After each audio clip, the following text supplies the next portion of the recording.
And we're singing. We're singing. Dun, dun, dun, dun, dun. Time to talk. Beauty and the Bitch.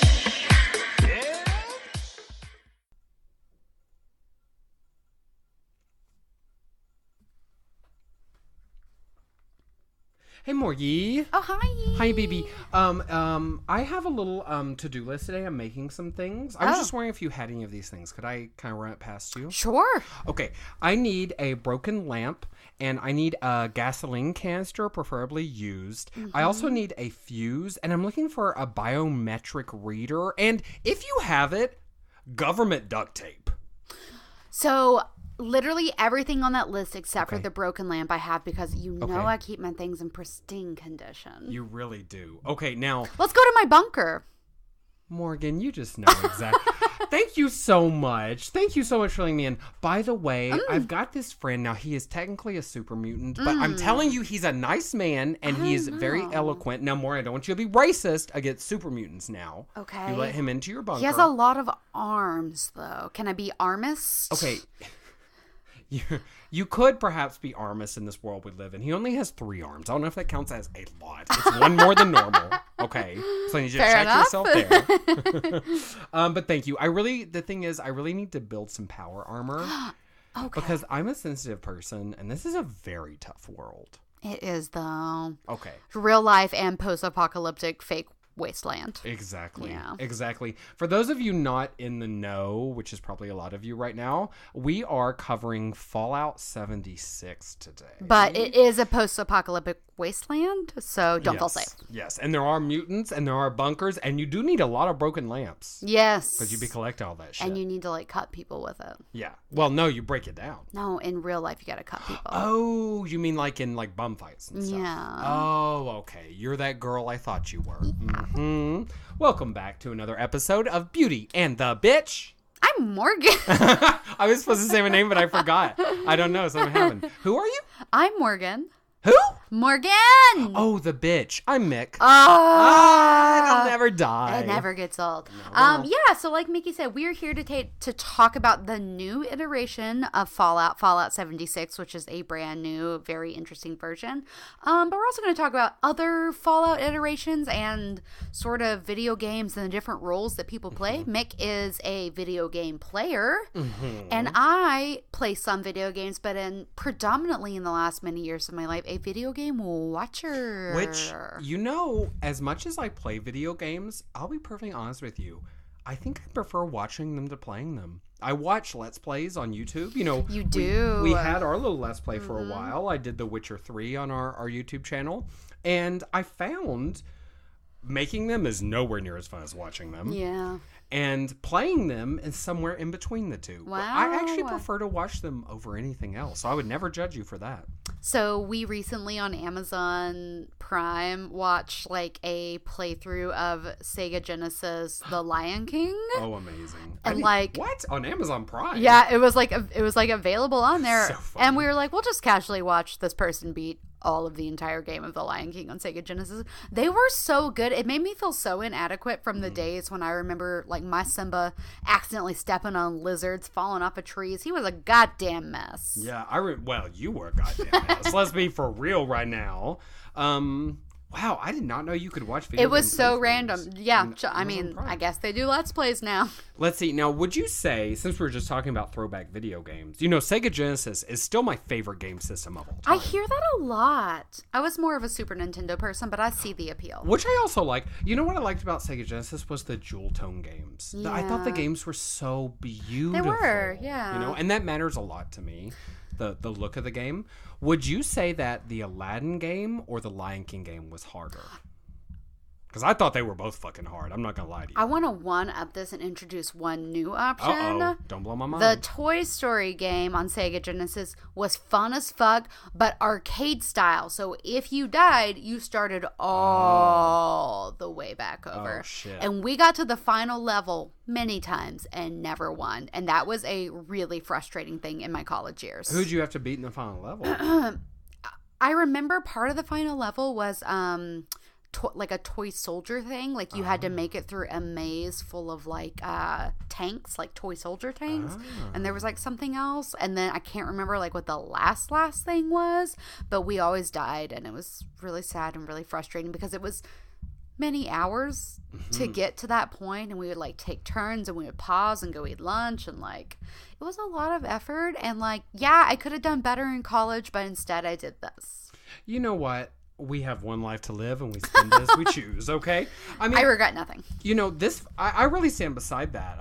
That sounds like I'm being funny, and I kind of am, but really, you do have one life to live, and you can spend it any fucking way. A lot of people choose to spend it by doing drugs or by having more children than they can afford. I choose to spend my life playing games that I love and reading trashy fantasy, and I love trashy fantasy. Well, it's because you're trash.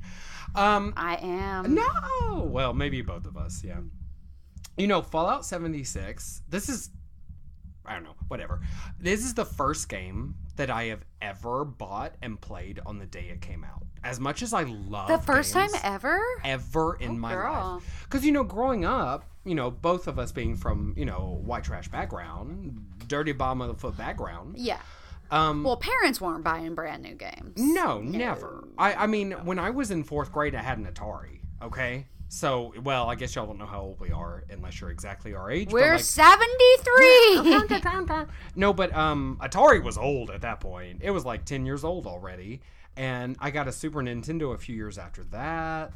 But I was never, like, I didn't get a Nintendo 64 until like 7 years after it came out. I only got an N64 because I won it in a coloring contest at a Walmart.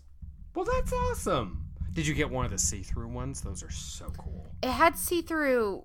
I think the thing was black, but the controllers, like, there was like purple and green. Yes, I remember those. You played GoldenEye?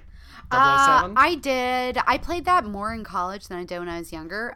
It came free standard with Diddy Kong Racing, which is a random choice. So more than anything, I played Diddy Kong Racing. So I was really excited, though, to buy this Fallout 76 game, it being this whole childhood dream that I never could have accomplished before. Yeah. And I play Xbox, so I got it for my Xbox One or 1X or whatever the fuck it is. And I have to tell you, Morgie. Tell me. Disappointment. There's disappointment. That is so upsetting on like this life milestone. Yeah, well, the milestone still stands. I mean, I did it. I made it happen. They all told me I was a trash bag who couldn't afford to buy a game the day it came out. They still say it. I proved them wrong. Well, I bought it, didn't I? Well, Fallout 76 has been savaged online. I mean, the people are furious. Oh my god. Well, it is very different from the format of every previous version of Fallout. So, it's expected to have some blowback, I would think. Mm-hmm. But what specifically are people not happy about? Or what are you not happy about? Well, okay, so to answer that, okay, let's go through maybe the Fallout games that came out. Oh, yeah, because they've been coming out for like 20 years. Yeah, the first one came out in 1997. That's crazy. The first and second one I haven't played. They're kind of like the first generation of Fallout games. What would they be on, like PC or on like PlayStation? I think at least Fallout 2 I'm pretty sure was also on PlayStation. Yeah. I'm pretty sure, but mostly I think of them as PC games. And they're very late 90s games. Yeah. So the graphics are trash. They're like first person, or not first person, they're like a RPG turn-based tactical games as far as I can tell. And the style, because it is like post-apocalyptic, but that's like the whole thing about Fallout. Wikipedia had like a word for what the specific style is, and I thought it was fascinating. It's dated. It's called Atom Punk Retrofuturistic. Yes, which I love. Yes. I saw that too. We used them with same research documents. Wikipedia. But like, what a set of words. Like, it's intriguing. And it is like visually... It has improved over time, of course, but visually stunning to look at. Really interesting. By Atom Punk, they mean there's like, it's almost like it's an alternate universe that diverged from our own after World War II. That's the divergence. Yeah, the bombs just kept coming. Mm-hmm. And in this world of Fallout,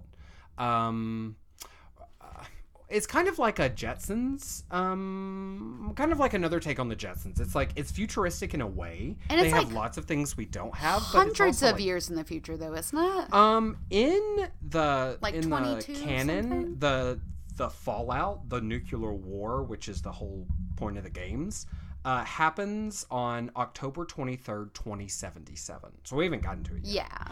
Yeah. Yes, though. Yes. And then each one, sometimes it'll be like The 3 years jumps. after, and sometimes it'll be like 100 years after is the next game. Which is interesting, too. It is interesting because they play with a lot of different sort of like levels of livability, I guess. Does in it the wasteland. get worse the further away from the, like, nuclear holocaust day? You mean like harder to live in? Yeah, or like easier. Not necessarily. Well, it depends where you are, too. Because all these different games, so there's Fallout 1 and 2, and then... In the late 90s, right? Mm-hmm, in the late 90s. Those are both set in Southern California. Oh. And until Fallout 76, they were the ones set closest to the apocalypse. Wait, I thought that Fallout 3 was set in DC. Oh, it's just 1 and 2. I'm just talking about 1 and 2. Okay. And yes. the ones I haven't played, so I Yes. can't speak to them too much. But in the first one, you're a vault dweller, because that's pretty much how it always starts. You're in like an underground vault, like I remember Morgan that. has. Morgan was mentioning That's hers. where I live. I wish you did have. That's an important friend. The nuclear Yeah, it apocalypse really friend. is, though. I want one. And you're a vault dweller who has to go outside the vault to fix the water filtration system. And you come up against the master, who's like he makes like the super mutants, essentially. Super mutants are giant green guys with a lot of strength and a lot of durability. They look like monsters, scary monster men, and they shoot you. And they think they should eat you and all this stuff. Anyway, they're one of the main people you fight. And then Fallout 2 came out the next year, 1998, also set in Southern California, but almost 100 years later, 84 years later. So we're in 2241 at this point. And in that one, you fight the Enclave, which is like the remnant of the U.S. government, but it's gotten like very Trumpish, very like authoritarian, and like there's like a president who seems like a shithole. President Kimball, I think his name is. But anyway, I didn't play those. But Fallout 3, we both know very well because your dear husband Aaron, I believe, introduced us both. I assume he introduced you. It was definitely the first one. First time I had heard of it. Me too. Personally. I'd never heard of Fallout before. He was like, "This is my favorite game. You should play it." And also, he never played the first two. He only played Fallout 3. Okay. Because he, like us, was a poor child. Yes, absolutely. Well, and also, I think the appeal was much bigger with Fallout 3 and after. Fallout 3 won a shit ton of awards. And it was much later. But it was like, not like maybe not a decade, but it was like, a decade. Yeah, it was like 2008 is yeah, when it so came it was like much later. They had some, like, Fallout's a good idea, but they had that time and like that technology to make it better. Yes. The same engine they're still working with today, actually, is what allowed them to make Fallout 3, which is a problem now, but was great then. So it was a beautiful game. It was an open world game. And it was, as you say, in the capital wasteland around Washington, D.C. So it was like big city living, kind of, and lots of ruins and stuff. And in that one, it's the first time you've got an open world. It's the first time it's really like more of a first-person shooter feel, you know? And you're the lone wanderer looking for his dad, who has run out of the vault for reasons unknown, right? I love Fallout 3. I mean, it was my first Fallout. People loved it. It's good. Really good game. Aaron says he thinks it's the most memorable one. He's played everyone since Fallout 3 except for 76 because he's playing Red Dead Redemption right now and he just doesn't have time. Yes, which is supposed to be way better. I just haven't gotten into that. But also, did you know Spyro came out? Remember that dragon Spyro from the 90s? That also came out same time as Fallout 76 last week or whatever. I like Fallout 3, but my favorite is Fallout New Vegas. Is that before or after Fallout 4? It is before in all ways. It came out in 2010, so 2 years after Fallout 3, and it's technically a spin-off game, but it's very similar. I've read that. Yeah, it's like the sidekick game, but it's still just Fallout. And it's a full world. Yeah. I mean, it's a full game, you know? It happens 4 years after, in-game 4 years after Fallout 3, but you don't meet any of the same characters because it's all the way across the desert in Las Vegas, in and around Las Vegas. And that one, you're the courier. How do you say that? Courier or courier? I've heard it both ways, and I don't know if it's contextual. Well, you're a postman, and you are trying to deliver a package And this motherfucker in a checkered jacket done shot you in the head. But why? Because he's a mean one. That's why. Ugh. And most of the game is you trying to figure out why the fuck he done shot you in the head. And you meet all these people. So. And you're fine after getting shot in the head? You somehow, there's a doctor in Good Springs who revives you. He saves you. Yeah, he saves you more or less. And then you go to like New Vegas, which is really cool, like apocalyptic Las Vegas. And there's like, I don't want to ruin anything because if you haven't played it, you really should. It's a great game. But the thing I love about Fallout New Vegas is that it's a really expansive world and there's a lot of story. There are a lot of characters to talk to and a lot of like twists and turns. And there's a character named Mr. House who really takes you on a journey. He's like, kind of like the king of Las Vegas is, I guess, a way you could say it. And do you remember the bad guys, Caesar's Legion?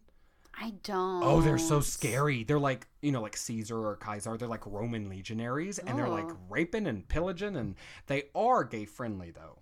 So I did consider joining up with them, but they do too much bad. Because that's one of the great, there's a lot of games like this, but one of the great things about the RPG life of Fallout is like you can choose to be good or bad, which is like always such a fun dynamic, and it also gives you like makes it have replayability because if you go one way with one storyline, you can always go back and try the other way. Yeah, lots of different factions, and also different, you can decide, okay, this game, because there's a certain way, like any RPG, you level up certain parts of yourself. Maybe for this game, you're going to join Caesar's Legion, and you're going to be super charismatic, so you can talk your way in and out of trouble.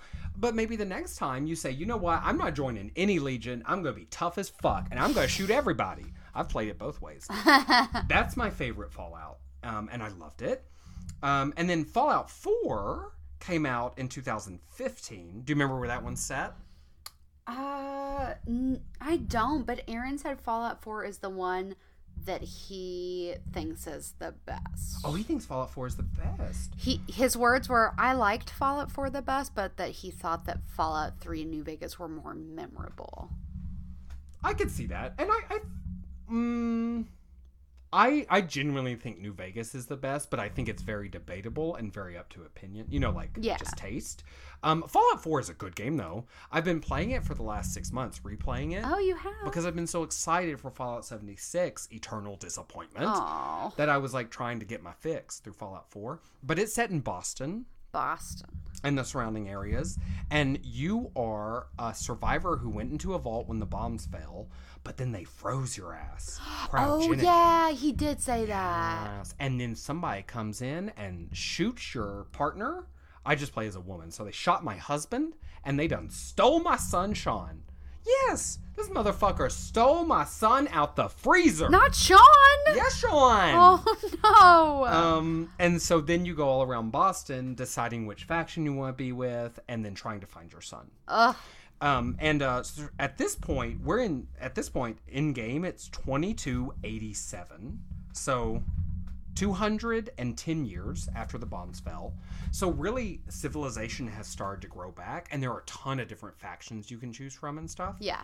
Okay, but now we're taking it all back. Okay. Because Fallout 76 happens just 25 years after the bombs fell. Just 25 years. Is that 2076? Is that what the 76 is for? No. Just a number? Know. No, there must be a reason. What is the reason? It just came out November 14th, 2018. I've got down here... Yeah, no, that wouldn't make sense. I don't know why it's called Fallout 76. Interesting. That's a good question. But it happens in 2102 is the year. And this one, unlike all the others, except for maybe 1, 2, is set in West Virginia near no really big cities. Interesting. So the bombs didn't actually fall there. So to your question of, is it better the further you get from the bombs, or is it harder? Like, what's it like? Depends on where you are, really. Because a place like DC, it got hit by a ton of atomic bombs. So it's like fucked for a very long time, pretty much. Mm-hmm. But a place like West Virginia, they didn't bomb it at all. It's a gorgeous game. Huge map full of beautiful trees. Interesting. But there's still so much radiation that the people are all dead. Okay, I'll tell you that right now. There are no NPCs in this game. Yeah, because you're, so no people. No people. Just like robots and stuff. And other players, Yeah. which we'll get to. That's the big thing. But there are also tons of mutated animals. Ooh. Because there's radiation all around. Intriguing. All kinds of strange new animals. And that's been the best part for me, is all the new creatures and the beauty of the map. Okay. Things I don't like. Tell me. First of all, because... Okay, there are no NPCs except here and there a robot that you can't really What talk is this to. acronym you're saying? Oh, non-playable character. Okay. So it's someone in the game who has kind of like a character in Westworld. Those are all kind of like NPCs. You know what I mean? And they all become conscious, and then, that's the whole point of Westworld. But like who they are before they all become conscious, those are NPCs. They've got a storyline they more or less follow. You can help them. You can hurt them. You probably can't really kill them because they're NPCs and they're part of the game. And how you interact with them sort of is the game, except for like the shooting scenes, which is enemies, right? So Fallout 76, because it's an online game with multiple players, you can have up to 24 people on a server in the world at any given time. There are no NPCs, which means, and all the other players who were there are supposed to be other vault dwellers who came out of your vault at the same time. But that means that any story you hear is extremely bleak because everyone died. So like there were all these organizations that came up after the bombs, but everyone died. And so it's just this constant like bleak, lonely trek through West Virginia. And you keep, you'll find a note here or you'll go on a little computer there. And it's sort of hard to describe to me because yes, there are real people around that you could talk to, like really real people. But like, it's really depressing. No one lived. Not even one feral ghoul. Oh, there are feral ghouls, but not even one non-feral ghoul who like has a mind left for me to talk to. There was a story. So I was really hyped up on this, obviously. But there are these people you meet and whatever, it doesn't matter. There's this little boy who goes by the name the Colonel. And in one of the first towns you get to, you find a lot of his, like, ephemera. And his dad disappeared after the bombs fell. And there are all these notes he left for his dad where he's like, Daddy, I'll be good. Please come home. I miss you so much. Oh, my God. And I literally cried, Morgan. It really touched my heart. There was one especially. There was, like, a memorial set up. And people had tacked, like, letters to their loved ones. And I'm crying right now. And there were 2 letters that little Colonel left for his dad. And the first one is like kitty writing. And he's like, Dad, if you come by here, I just want you to know that I'm sleeping at the top of the bell tower in the church. And don't worry, my friends here are giving me lots of cereal, so I'm eating good. And I miss you very much. And I'll be very good. Please come home. I love you. And then there's one that's obviously from years later that says, Dad, I want you to know I forgive you for leaving me. I'm setting out myself now. I hope to see you out in the wasteland. It made me cry so hard because all these people are dead now too. Yeah. So it's just like unending tragedy. So that's something I don't like. Another thing I don't like is, what do I love most in Fallout? What is the thing that I love to do the most? Collecting stuff? I love to. Yes. It sounds lame, but anyone who has ever played this kind of game knows somehow picking up junk is so satisfying. Yeah. And stealing shit and finding special stuff. It's like, it's very joyful to me. I love to do it. Stealing shit. I love to steal shit. Girl, I'll be getting down, getting hidden, and I'll sneak into that room and I'll steal all their shit, girl. Well, hey. You have a stash limit in Fallout 76. Oh, your bag not big enough? Girl, not only is my bag not big enough, now that you've always had a weight limit, and that's fine, I get that. But you have one little box in your home camp. You can put 400 pounds of stuff in there, which is not very much in the world of Fallout because everything's made of metal. And you might say to yourself, well, that's okay. I'll just make a little cabinet, stick my clothes in or something. Nah, bitch. Every little cabinet you make is connected to your stash box. Oh! And you have a hard 400-pound limit. So you find a gun that's too high level for you to use now, but looks really cool. You might as well just scrap it or sell it, girl, because you're not going to have room for it. Oh my God. Or maybe you want to pick up a bunch of crazy hats, because there's like so much stuff you can take in this game. Don't even be trying to collect hats or outfits or little maskies. Not Don't be having collecting guns. What about Don't collect cats? Armors. There are cats, and they're amazing, but you can't collect them. You can only eat them. Oh, well, that's even better. Yes, and I've made a few cat steaks, and they're not bad, actually. But that's actually my least favorite part, because it might sound strange, but for any big Fallout fan, collecting and hoarding stuff is a big part of the appeal of the game. And you can't do it in this game yet. They said there's going to be fixes later. There are also, look, Bethesda always does this. That's who makes these games. God, we're like, 45 minutes in? I just mentioned Bethesda. 25, it's okay. Okay. But Bethesda, they always put out games that are nowhere near complete. They do this every time. That's interesting. And like, because of the way video games are today, they can introduce those fixes, right? There was a time when like you had to go buy your fucking Mario cartridge, and what you got is what you got. And if you fuck that cartridge up, you better blow the shit out of it if you want that to work again. There's no fixes. There's just like that. There's no downloadable content. Now it's just like, why do you even get the disc? Like, Aaron got this new Red Dead 2 game, and it's like, yeah, he got the disc, but then he had to download it onto the system, and he had to get a new hard drive to make room for it. And now he's just casually, like, buying or upgrading, like, changing the game. Like, there's all these new, like, content things, and new, like, in some games you can even buy new, like, gameplay, right? Mm-hmm. Like DLCs, I bought a new mission or whatever. Content. Yeah. It's so weird. It is weird, and it also, it's lowered the quality of what you're buying. I mean, Fallout 76 costs $60. I pre-ordered it for $60. Now, that's not the most money in the world, but it ain't chump change neither, you know? And this game... There are so many bugs. I cannot even tell you. Constantly, I'll start a mission, and I'll be running, killing super mutants and killing snallygasters, which is a weird new, horrifying mutant thing. I'm really excited that you didn't just make that word up. That's a real word, and it should be your nickname. You bear a resemblance. Oh, they must be pretty. They're stunning. They do have weirdly long necks and tongues, and also they run on 4 legs, and also they're horrific looking, but yeah, they're gorgeous. All of that sounds efficient and sound. Yeah. They are tough. I mean, they're evolved to their environment, but you'll be running along, and then all of a sudden out of nowhere the mission just goes away, and you say to yourself, well, what happened? Who knows what happened, my queen? No one knows what happened. It's just done. Weirdness in the game. Yeah. And like, there's a lot of stuff like that. Like, you'll be working real hard. Like, I spent about 2 hours doing a mission where I was restarting this power plant for reasons I won't get into. It was hard, okay? Because I'm playing solo. When other people try to talk to me, I just ignore them. And really, you can play solo, but it is very difficult. This is really a game that you can tell is meant to be played at least with a friend, right? But I don't got no friends, so that's what it is.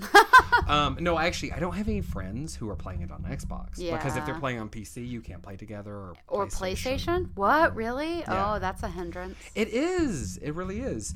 And then all of a sudden, you'll work all the way through, and you'll be like, oh, all I have to do is go press this button, and I'll get my rewards, and the fucking button doesn't work. Shit like that. That's so upsetting. It is upsetting. Like, you put in 2 hours on a thing, and then they're like, the space bar is not available. Oh, so sorry. Oh, fuck your life, right? Yeah, it's terrible. So I'm pissed at Bethesda for this. But they always do this. I know it'll get better over time.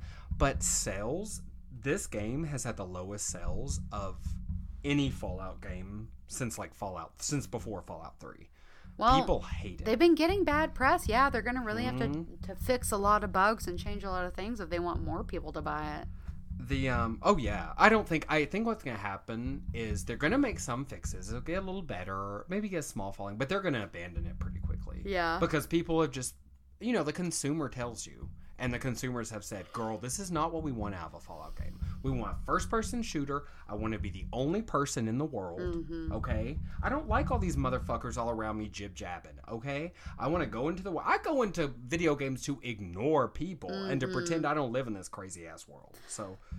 Yeah, it's interesting. Aaron's not like a big, like, MMO player or whatever. Like, he's not a super interactive player, but he has like a couple of games that are that way. Like some of the Star Wars games, like Battlefront has like an interactive thing, and he'll do like that. Like, he would sometimes play Halo, but that really wasn't like his thing. I fucking hate Halo. So it's like interesting for Fallout to be like, this must be what our people want, when it's so drastically different from what their people have wanted. Exactly. Interesting. Exactly. And they, there is player versus player combat, but without getting too in the weeds about it, when they announced that there was player versus player, so many people either canceled their pre-order or made a big stink. And so they kind of hedged on it, and they made all these like when you first shoot someone, it doesn't hurt them very much until they shoot you back, and then you can fight. But the thing is, when you die in Fallout 76, you can just respawn right there beside them again. And so it just doesn't work very well. Does that make sense? Yeah. You have a little base you make, which is yours. Someone comes to attack you, you kill them, they can respawn behind you in literally 30 seconds. And then you just have to keep killing them over and over, That's not a good cycle. It isn't good. And it's because they were worried about people griefing, like high level players, like attacking low level players and just being an asshole within the game and stuff. But because they were afraid to be one thing, it is just kind of a muddled mess that doesn't really hit any of the boxes, except the map is 4 times bigger than Fallout 4. So that just means more space to explore? Yes. That's crazy. But it's a lot of empty space. So it's those West are like the Virginia. two sides of the coin. Exactly. Yeah. I love exploring. Besides scavenging, exploring is my favorite thing to do. I just run through the map. Just Aaron so loves that stuff. too. And that's like the best part to watch, like exploring the world, seeing what it's all about, seeing those weird mutated creatures and other like specific things. Girl, there's a giant insect the size of a vehicle. What? And it's like a mutated bee. And it's got a beehive on its back. Oh. And not only does it attack you, but its bees come out of its back and they attack you that's too. really cool. When I first saw it, I was like, I did not know, because I know it existed. Yeah, it's pretty scary. There's a lot of scary. Oh, and there's a new, oh my God, probably the biggest deal from this game. There's this beast called what's it called? Scourge Beast? Scourge Beast? It looks like a dragon, essentially, or like a bat dragon. And it's huge. It flies around, and there are bajillions of them. And if you're low level, you just have to run because it's way too powerful. But it's so horrifying looking. There's a bunch of cool new creatures and stuff. But the gameplay is broken. Is absolutely broken. That's a sad conclusion on how people feel about that. I know. Eurogamer, the most savage review I saw, Eurogamer said it's mind-numbing in the extreme and Fallout at its worst. Basic, monotonous, and lacking nuance. Ooh. I have to tell you I agree. Yeah. I have to tell you I agree. It's a bummer.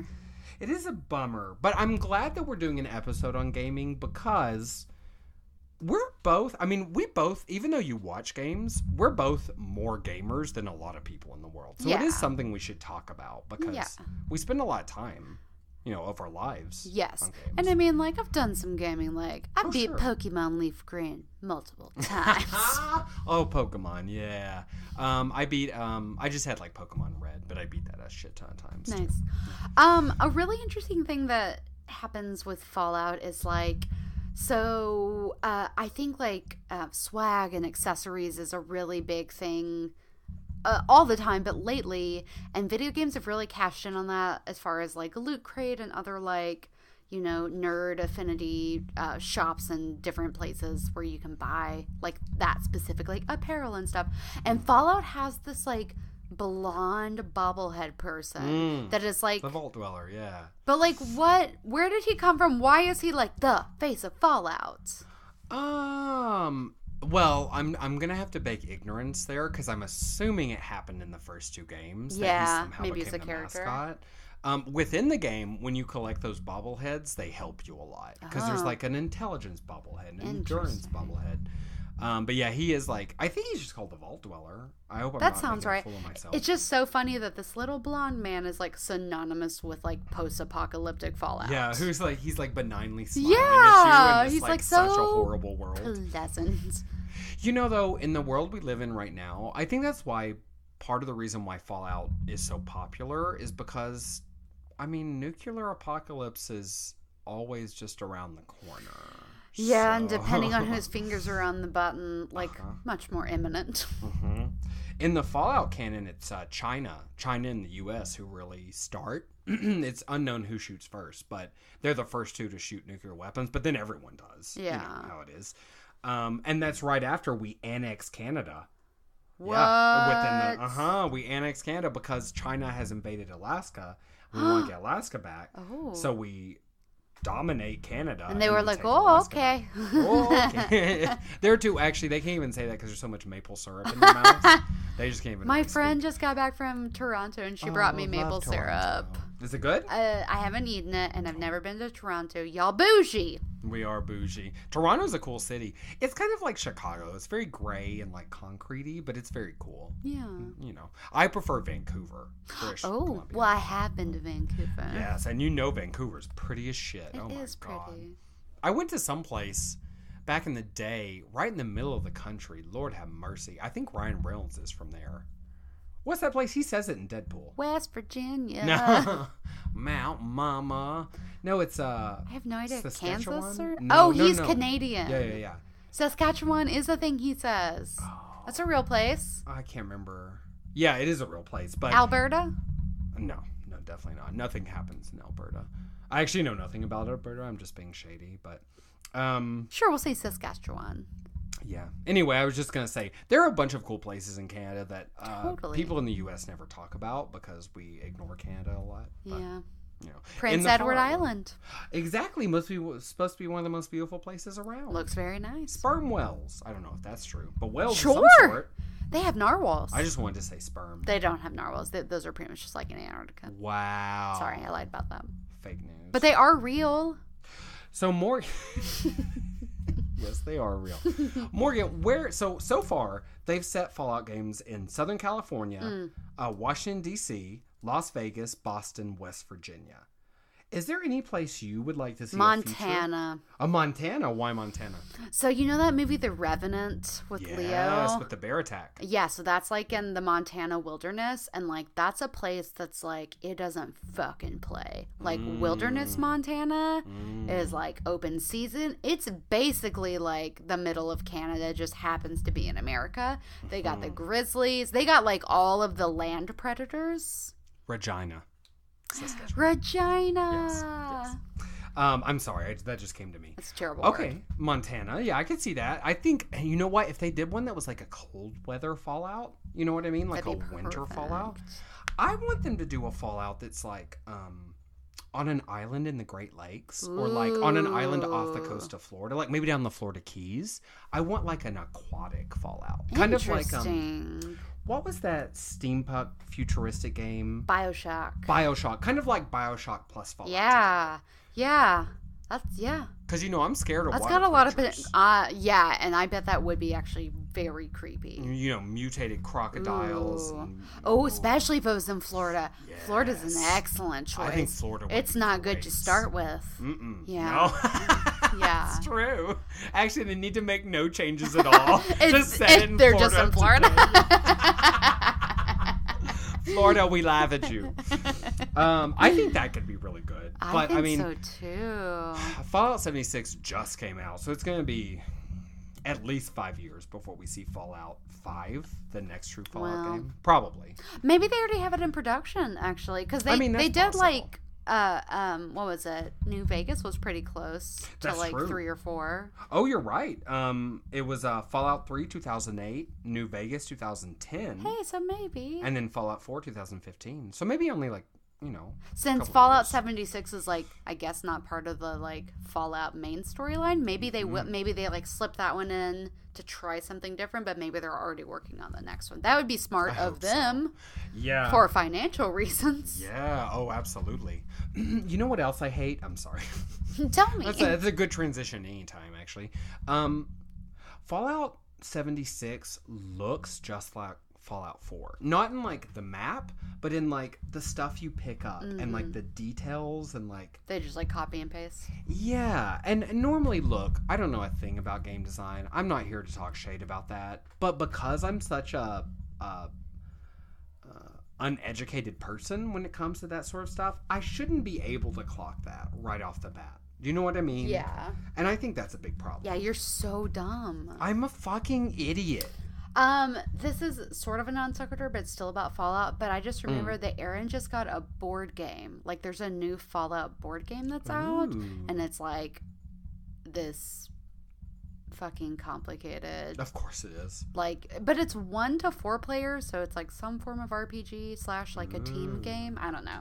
We haven't played it yet because Aaron like lays in bed and reads the rules to complicated games at like bedtime. So cute. And then it's like, oh, you're never going to want to play this. It's very complicated. Yeah. Well, tell him I want to play that. Aaron, are you listening? I want to play that Hi, game baby. with you. And actually, I just want to put it out here right now. We should have invited Aaron for this episode. He actually, when I was coming to this, but remember I broke my microphone. Oh, that's so true. So we like can't invite him. Oh, that's a bummer. Yeah, he was like, why am I not there? And I was like, because I'm cheap, poor, and trash. And trash. Not all in that around. Order necessarily. Yeah, but definitely all of those things. Oh, yeah, because Aaron did introduce us both to this. I doubt I ever would have picked up Fallout without Aaron specifically saying, like, this is great. Look at the good he does. Yes. And Aaron, you love New Vegas. I love New Vegas, yeah. I can't even tell you how many hours I've spent. Not just playing them, 3, New Vegas, 4, and 76, but watching other people play them. Yeah. Because I've watched, my Gopher his name is Gopher on YouTube, my favorite. He's played all of these except for 76, and I've watched full playthroughs of all of them. Wow. In addition to playing them myself multiple times. That's like, that's like 70 hours per playthrough. Sometimes it is 280 hours times probably like 1,000 hours. Is that a real number that you did with math, or did you just invent that? That was real life. That's crazy. Probably about 1,000 minimum. Is he like really? Is he quick with the Fallout games? Does he get through them like much faster? Yes, and that's one thing because I was flirting with this idea of doing Let's Plays and stuff, and still could, but someone like Gopher, who's a name in the community somewhat, especially the Let's Play community, he gets like early access to them. Right. And so for someone like me who's just a peon, I would have to do like indie games or like games that no one else is playing. Because he'll get them like a month before me. Right. And like no one wants to watch my stupid ass play if you can watch Gopher play. Yeah. So that is a big, it's a mini Monopoly kind of. It always is. It always is, girl. I don't even like Monopoly. I saw this like Monopoly for Millennials I saw the other that day, too, yeah. And I was like, stop. So all they're doing is making fun of us because it's like instead of buying property, you buy experiences. Who they gonna make fun of when they old and dead and ain't no one helping them? I guess I make fun of themselves just like we are, fucking baby boomers. Girl.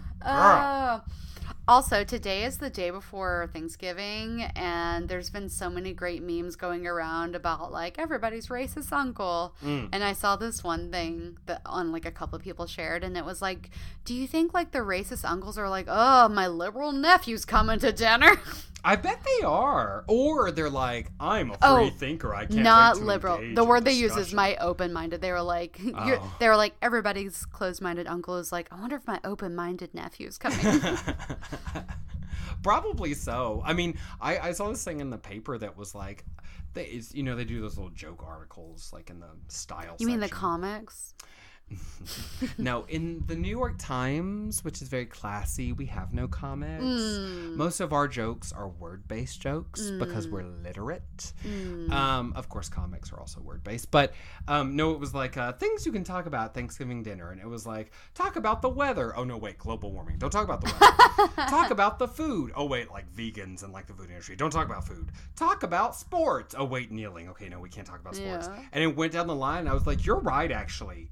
That's why my family is a board game family. Because we understand that Talk there's about the board nothing game. we can talk about. Yeah, except the board game. Except, did you roll that die already? That's normally safe. For now. Until Trump starts going off. He's going to go off about dice. He's going to or ruin something. Board games. He's ruined everything else. I don't see any reason why he shouldn't. Oh, Lord. Well, I can't even go rake leaves in my front lawn now without thinking about Donald S.K.W. Trump. ugh. I hope everyone has a safe, sound, and uncommunicative Thanksgiving where they can just sit in silence, which is actually what I'll be doing. Yep. It's going to be wonderful. Yep. Oh, I'm actually so So Allison and MJ are running like the turkey trot, Uh-huh. and they have this like baby or whatever. He's like 2. Baby or what? So then they're gonna take him. Sure. And they were like, "You're not doing anything. Can we drop him off at your house in the morning?" And I was like, "Sure." And then later I was like, "Oh my god, I have to wake up early and take care of a baby. I'm not ready to be a parent. I have like minimum responsibility of a child that's like pretty self-sufficient, and I'm like, but how long will he be there?" He's a good kid though. He's but a yeah, good sweetie. I'm living that parent Thanksgiving life. Hashtag parenthood. Hashtag blessed. Hashtag you got duped. Yeah, but I'm a really good friend. Yeah, that's true. Well, and I love them, Allison and MJ. They're sweet people. I do have a big pet peeve though when parents are like, "You're not doing anything," to begin a sentence. I'm like, "Bitch, I am doing something. I was gonna shit, then I was gonna masturbate, then I was gonna shit again. I can't do that if I'm taking." Of course, no one ever asked me to babysit because everyone knows my views on everything. But I'm just saying, you're not doing anything? What the hell does that mean? I was going to do something. Well, now I'm going to watch a baby and make a pie. But you know you love that. You got that baby fever. Barefoot and pregnant in West Virginia. Okay. Do you have a plug for this, Morgie? So I do. So since this is set in West Virginia, we were talking about this song that we're going to talk a little bit more about in a second. That's like prevalent. And this song was featured heavily in a movie also set in West Virginia. So I thought it was apropos to plug it. So everybody should go see or rent, because it's definitely not in theaters, Logan Lucky, starring Channing Tatum. And it's kind of a cute art house heisty sort of movie that has a lot of heart and is really funny at times. And it's got what's his ass in it? Channing Tatum and Adam Driver. Driver. Logan Lucky. Okay, check Logan it out. Lucky. Set in West Virginia. Sounds uplifting. Yeah, sometimes. It is? Okay, good. My plug this week is also something we've kind of already talked about. It is Fallout New Vegas. Just because if you're like, if this jumbled mash of ridiculousness we just served to you makes you want to play Fallout games, I would say start with New Vegas. It's up to you. I mean, you can go online and read reviews, but for my money, that was by far the most affecting and powerful of the Fallout games. He loves it. New Vegas. All right. Well, be sure to check that stuff out. Bye-bye, babies. Bye, me bees.